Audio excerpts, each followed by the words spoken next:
그런 상황이다 보니까 지금 미국 국채 투자는 실패하기가 어려운 투자가 아닌가라는 생각이 들고, 아니 길이 그러면 너도 미국 국채 지금 투자하면 되잖아. 맞습니다. 그렇게도 생각할 수 있지만 저 길이시 지금 당장 들어가지 않는 이유는,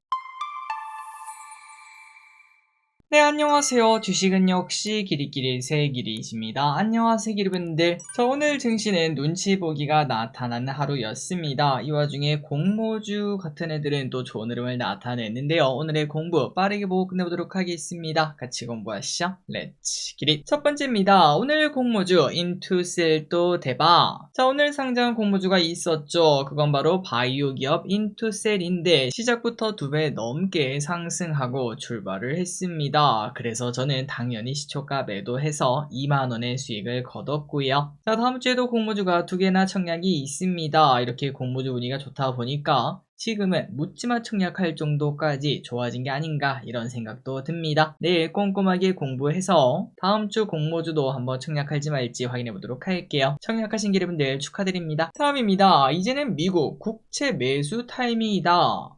자, 어제 미국 증시는 보합권으로 마무리가 되었는데요. 국채가 급등하면서 하락 압력을 줬었는데 빠르게 사라지는 모습이 나타났습니다. 자, 최근 미국 국채 금리가 이렇게 올라갔던 이유는 미국 하원 감세 법안 통과 가능성 때문이었는데요. 안 그래도 미국의 부채가 심한데 이것까지 통과되면은 야, 이거 미국 못 버틴다 뭐 이런 얘기가 많았었는데, 하지만 오히려 이제 하원 감세 법안이 통과가 되다 보니까 악재수로 국채는 다시 하락 마감한 걸 확인할 수 있습니다. 올라가다가 이제는 다시 하락한다는 거죠. 그러다 보니까 시장에서 더 이상 국채 금리가 올라갈 이유가 없다라는 이야기도 등장하고 있고요. 개인적으로도 미국 국채 투자 지금 충분히 가능한 위치라고 생각하고 있습니다. 앞으로 혹시나 증시가 불어지는 상황이 와도 결국은 금리가 빠르게 내려가지 않겠습니까? 혹은 증시가 뭐 탄탄하다, 미국 경제가 좋다, 그래도 점진적으로 하락을 할 거고요. 그런 상황이다 보니까 지금 미국 국채 투자는 실패하기가 어려운 투자가 아닌가라는 생각이 들고, 아니 길이 그러면 너도 미국 국채 지금 투자하면 되잖아. 맞습니다. 그렇게도 생각할 수 있지만 저 길이시 지금 당장 들어가지 않는 이유는 바로 기회비용 때문에 그렇습니다. 그거보다는 다른 거에 투자하는 게 조금 더 괜찮을 것 같아서 저 길이는 국장 코스피 3000 간다 뭐 이렇게 말하고 있지 않겠습니까? 그거 생각하면은 이제 좀 이익도가 떨어져서 국채를 건들고 있지 않지만, 그런데 만약에 올 여름까지 이제 제가 생각했던 대로 한국 증시가 되게 좋고 또 제가 투자한 섹터들이 뭐 괜찮게 올라간다면은 그때는 이제 진짜로 오른 만큼 또 흔들림이 있지 않겠습니까? 증시가 흔들릴 것을 대비해서 국채로 넘어갈 계획도 현재 짜고 있습니다. 추후 저 길이시 미국 국채를 실제로 투자할 때도 여러분들이랑 같이 공부하면서 이런 식으로 투자했고 그 이유를 또 알려드리도록 할게요.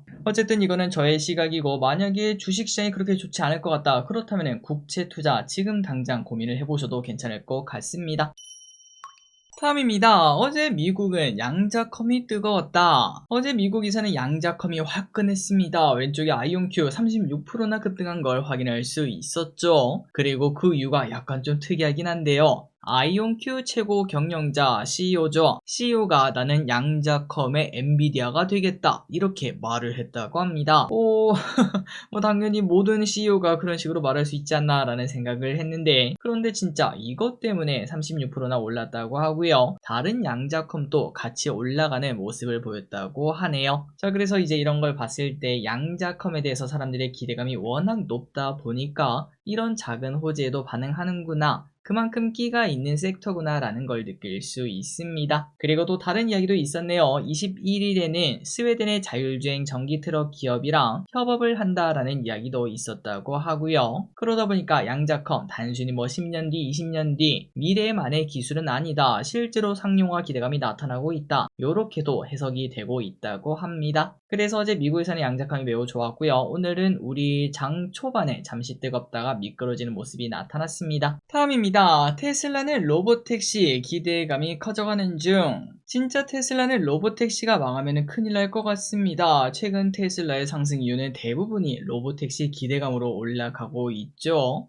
그리고 어제 테슬라는 악재가 등장했었습니다. 유럽에서 마저 비아리에게 밀렸다는 소식이 떴는데요. 그럼에도 자율주행 기대감으로 어제도 상승 마감했습니다. 그리고 또한 옵티머스 기대감도 분명 존재하고 있겠죠. 이 두 개가 바로 피지컬 AI인데 올해 하반기 주도주가 될 수 있을지 저 기릿은 상당히 확률이 높다고 생각합니다. 특히 자율주행 과연 저에게 템베거라는 맛을 보여줄 수 있을지 계속 체크해보도록 할게요. 그리고 오늘 자율주행 또 좋은 흐름을 나타냈습니다. SOS의 퓨런티어 등의 주봉을 보시면은 바닥에서 다시 올라오는 모습을 현재 보여주고 있습니다. 다음입니다. 하나솔루션 목표가 다운. 오늘 하나솔루션은 최악의 하루를 보냈습니다. 10% 넘게 급락하는 모습이 나타나고 있고요. 어제도 크게 하락했기 때문에 일주일 만에 30%나 급락을 한 상황입니다. 이렇게 하나솔루션이 급락한 이유가 뭐냐? 바로 IRA 수정안 때문인데요. 하나증권은 사실상 상원 통과를 가정하고 원래 목표가가 5만원이었는데 4만원으로 하향 조정을 했다고 합니다. 무려 20%나 깎아버렸고 주가도 버틸 수가 없었겠죠. 물론 앞으로 상원에서 통과가 안 된다면 그림은 다르게 그려지겠지만 주가를 봤을 때는 아마도 많은 사람들은 상원 통과 가능성을 매우 높게 점치는 것 같습니다. 그래서 당분간은 친환경 관련주를 보기가 어렵겠네요. 다만 이 와중에 HD 현대에너지솔루션은 괜찮은 모습을 나타냅니다. 오늘 6% 상승했고요. 다만 풍력 관련주도 크게 급락하는 모습입니다. CS윈드도 11%나 급락. 다음입니다. 하지만 원전은 아예 다른 이야기를 쓰고 있습니다. 요즘 저 기릿이 원전 이야기를 너무나 많이 하는 것 같은데요. 그럼에도 오늘 또 안 다룰 수가 없습니다. 그만큼 시장에서 뜨겁다라는 의미로 받아들일 수 있겠네요. 이번에는 또 어떤 호재가 나왔나? 바로 트럼프입니다. 트럼프가 원전 르네상스에 시동을 걸었다라는 얘기가 나왔고요. 트럼프가 앞으로 원전 산업 활성화를 위한 행정명령 서명을 앞두고 곧 서명을 할 것이다, 이러한 얘기가 나타나면서 어제 미국에서 원전주가 급등했고요. 오늘 우리나라 당연히 그 흐름 받아서 쭉 올라가는 모습이 나타났습니다. 자, 원전주 제2의 조선방산이 될 수 있다, 이 이야기를 저기릿이 요즘 많이 하고 있는데요. 한번 지켜보도록 하고 우리는 지금 1년 뒤 주도주의 과거를 현재 눈앞에 보고 있을 수도 있겠습니다. 그리고 두산에너빌리티와 우리기술의 일봉입니다. 차트를 참고하시면 될 것 같습니다. 최근 들어 거토양 빵빵 터트리면서 올라가고 있죠.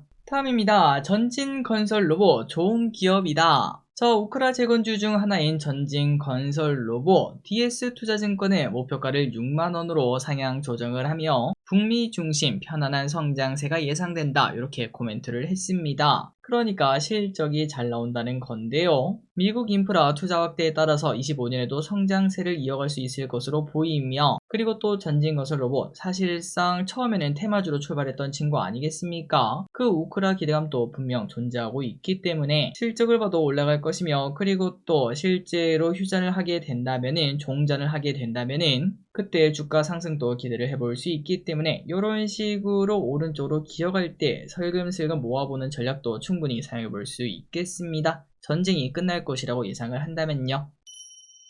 다음입니다. 주한미군 이전 검토. 자, 대북주가 관심을 받을 만한 소식이라고도 볼 수 있을까요? 트럼프가 주한미군 수천 명을 한국에서 철수한 다음 다른 지역으로 재배치할 수 있다, 이런 얘기를 꺼냈다고 합니다. 그리고 이는 우리가 봤을 때는 조금 당황스러울 수 있지만 북한과의 협상 카드일 수도 있다고 하는군요. 자, 물론 정해진 바는 없겠습니다. 하지만 이러한 썰이 존재한다고 하고, 대선이 끝나고 난 다음 만약 이제 대통령의 이재명 후보가 당선이 된다면은 대북주도 한 번쯤은 불타오를 각이 슬금슬금 나타나고 있습니다. 그리고 또한 주한미군이 없어지면 우리도 좀 국방력에 신경을 써야 되지 않겠습니까? 방산주도 또 하나의 모멘텀이 만들어질지도 체크해보도록 하겠습니다. 다음입니다. 소상공인 너무나 힘들어요. 확실히 소상공인이 너무나 힘든 것 같습니다. 최근 나오는 소식은 좋은 게 하나도 없는 것 같아요. 1분기 소상공인 매출이 크게 줄었다는 소식이 나타났습니다. 특히 술집, 숙박업이 매우 좋지 않다고 하고요. 매출이 작년 대비 0.7% 하락, 그리고 술집, 분식, 제과점, 패스트푸드, 카페 등 외식업종이 특별히 안 좋은 모습이 나타나고 있습니다. 자, 다만 이 와중에 소상공인분들 방법을 찾고 있긴 합니다. 비용을 줄이면서 순이익은 버티는 모습이 나타나고 있다고 하는데, 하지만 이거는 단기적인 대책일 뿐이겠죠. 앞으로 매출이 더 줄어든다면 이 또한 쓸모가 없을 테니까요. 매출이 좋아지기를 진심으로 바라봅니다. 다음입니다. 최근 우선주의 흐름 이것도 괜찮다고 합니다. 보통 우선주는 사람들의 선택을 안 받는 편인데요. 대선 주자들이 배당에 관련된 증시 부양을 꺼낸다고 하니까 관심을 최근 들어 받고 있는 편이라고 합니다. 자, 보통 우선주는 의결권이 없기 때문에 배당을 조금 더 주는 경우가 많죠. 그러다 보니까 배당을 많이 준다면은 당연히 우선주 아니냐 이런 얘기가 나타나면 우선주에 관심이 쏠리고 있다고 해요. 자, 다만 투자를 해보시면 아시겠지만 우선주를 크게 투자하기는 어렵습니다. 거래량이 크지 않은 경우가 많고 또한 변동성까지 크기 때문에 투자의 난이도가 절대 낮지 않은 편이죠. 또한 본주는 가는데 우선주는 안 가는 그러한 일도 비일비재하고, 그렇기 때문에 개인적으로 투자를 많이 안 해보셨다면 우선주는 굳이 건들 필요가 없다고 생각합니다. 다음입니다. 건설주가 너무나 좋아요. 기리분들 알고 계신가요? 최근 건설주가 미쳤다는 거. 이것 또한 우리가 여러 번 공부를 했었죠. 오늘까지도 급등을 하는 모습입니다. 자, 일단 건설업 자체가 바닥을 쳤다는 의견이 많고요. 하반기에는 공급 회복 전망까지 등장을 하고 있어요. 그리고 현대건설 같은 경우에는 이제는 원전주로 불러달라 이런 얘기도 하고 있는데요. 이틀 전 NH투자증권의 목표가를 6만원으로 상승시키며 원전 모멘텀에 주목하라 이렇게 언급하기도 했습니다. 그리고 대선 주자들의 부동산 정책 이러한 기대감도 존재하고 있겠죠. 최근 건설주 너무나 좋은 차트를 만들고 있으며 현대건설뿐만 아닙니다. DLENC, GS건설, 주봉을 보면은 이거 바닥권 탈출했다 라는 생각이 딱 듭니다. 매우 뜨거운 모습이죠. 다음입니다. SK텔레콤 가입자 이탈이 크다. 지금까지 SK텔레콤은 가입자가 얼마나 이탈했을까 하고 봤더니 지난달부터 지금까지 한 달간 40만 명이 이탈을 했다고 하는데요. 그냥 숫자를 보면은 뭐 괜찮은 거 아닌가, 이 정도면 뭐 절 방어한 거 아닌가 라는 생각이 들지만, 그런데 이 40만 명이라는 숫자는 거의 10년치 고객을 떠나보낸 셈이라고 합니다. 우리나라 사람들 중에서 이제 전화가 없는 사람은 전혀 없겠죠. 그러다 보니까 이거는 단순 40만 명으로 보는 게 아니라 10년치 고객 이렇게 볼 필요가 있다고 하네요. 그리고 이 와중에 유심교체 고객은 300만 명을 넘어섰다고 하고, 참고로 이번 달 말까지 유심교체율 50%가 목표라고 하는데 저기릿은 아직까지 안 했습니다. 이제 슬슬 가면은 바꿔주겠죠. 슬슬 가서 바꿔봐야겠습니다. 마지막 소식입니다. 코카콜라 vs 펩시코. 자, 기르분들은 코카콜라를 좋아하시나요? 아니면 펩시콜라를 좋아하시나요? 저는 굳이 가리지 않고 제로만 먹는 파입니다. 그런데 미국에서 그리고 글로벌에서는 코카콜라 인기가 매우 좋은가 봅니다. 코카콜라의 주가는 계속 올라가는 모습을 나타내고 있는데 펩시코는 올해 들어 14%나 하락했다고 하네요. 자, 차이가 나는 이유가 뭐냐? 바로 판매량입니다. 코카콜라의 점유율은 조금 떨어지긴 했지만 그래도 그대로인 모습을 나타내고 있는데 펩시의 점유율이 계속 낮아지고 있다고 해요. 원래 1등이 코카콜라, 2등이 펩시였습니다. 하지만 23년에 펩시는 닥터페퍼한테 털리면서 3등으로 떨어졌고, 그리고 작년에는 스프라이트한테 털리면서 4등으로까지 떨어지는 모습이 나타났다고 하네요. 그러다 보니까 대표 콜라 두 개의 주식인 코카콜라, 펩시코 주가가 올해 들어 확 차이가 나는 모습이 나타나고 있습니다. 자, 오늘의 공부 여기까지 끝났습니다. 항상 이렇게 같이 공부해서 진심으로 감사합니다. 지금까지 길이셨습니다. 빠이요.